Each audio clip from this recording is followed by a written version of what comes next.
Chers frères et sœurs, loué soit Jésus-Christ. À jamais. Aujourd'hui, 6e dimanche de Pâques de l'année C.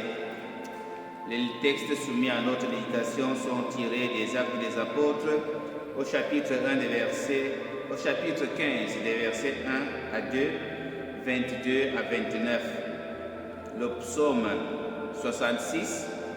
La deuxième lecture est tirée de l'Apocalypse au chapitre 21 des versets 10 à 14, 22 à 23. Et l'évangile de Saint Jean au chapitre 14 des versets 23 à 29. Nous avons ici ce qu'on pourrait appeler dans la première lecture le premier concile de Jérusalem, où l'Église mère est appelée à statuer sur le problème de l'accueil des païens dans la foi en Jésus et surtout ce que les nouveaux convertis doivent faire. Si vous ne recevez pas la circoncision selon la loi de Moïse, vous ne pouvez pas être sauvés, disent certains gens qui venaient de Judée, qui viennent enseigner quelque chose de contraire à l'enseignement reçu par les frères. Ils doivent être soumis à la loi de la circoncision selon la loi de Moïse. Les frères et sœurs qui arrivent nouvellement dans nos paroisses ne sont jamais une menace. Les nouveaux membres de la chorale ne sont jamais une menace. Les nouveaux membres du conseil paroissial ne sont jamais une menace. Les nouveaux membres de toutes les associations paroissiales ne sont pas une menace, chers frères et sœurs en Christ. Ils sont tous appelés à vivre de la même foi que toi et moi, de la même foi que tout le groupe.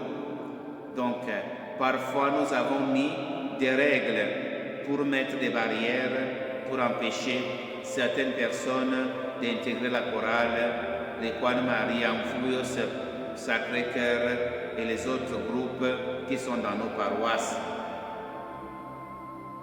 Ils sont appelés à vivre de la même foi, ils sont appelés à bénéficier des mêmes valeurs de l'Évangile que nous.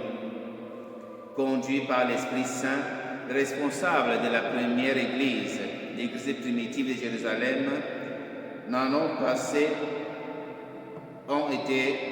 jugé les frères.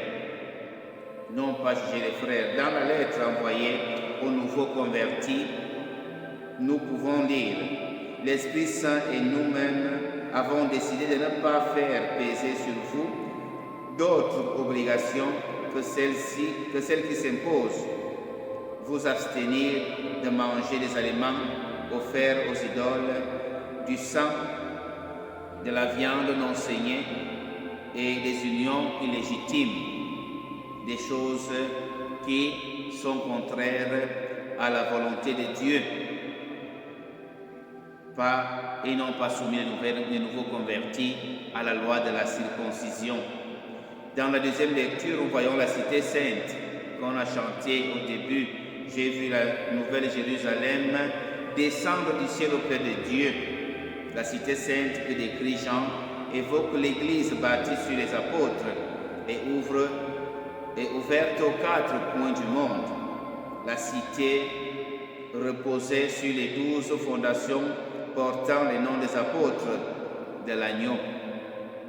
C'est donc un peuple saint car Dieu lui-même y habite comme un temple dans un temple, et le Christ y demeure parmi les siens comme dans son corps. Et dans l'évangile de Saint Jean, nous pouvons lire: mais le défenseur, l'Esprit que le Père enverra en mon nom, lui vous enseignera tout, et il vous fera souvenir de tout ce que je vous ai dit. Toute la portée des paroles de Jésus nous échappe encore aujourd'hui comme elle échappait aux disciples. Et Jésus était parfois obligé à les amener à la maison et le soir recommencer à les enseigner.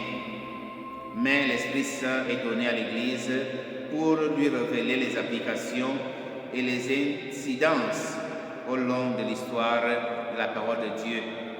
Remercions donc le Seigneur qui appelle tous ses fils à participer et à vivre de sa vie et qui surtout envoie l'Esprit Saint dans son Église pour que sa volonté soit révélée à l'Église tout entière, au monde entier. Loué soit Jésus-Christ. Amen.